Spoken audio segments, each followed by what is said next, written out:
Hello everyone, welcome back to my channel. কেমন আছো সবাই? তোমাদের ভালোবাসা আমি তো অনেক ভালো আছি। গুড মর্নিং সবাইকে। আজ ঘুম থেকে অনেক সকালে উঠেছি, ঘড়ির কাঁটায় তখন 6:30 বাজে। উঠেই তো ফ্রেশ হয়ে যাবতীয় কাজকর্ম কমপ্লিট করে স্নান করে পুজোর ঘরে চলে এসেছি।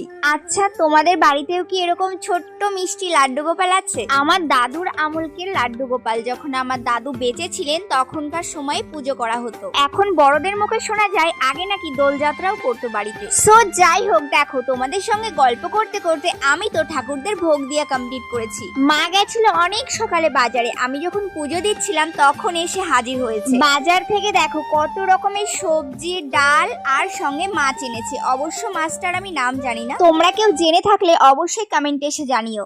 স্নান করা, পুজো দিয়া কমপ্লিট হয়ে গেছে। এখন আমি বেরোচ্ছি আমার একটা বিশেষ দরকারে।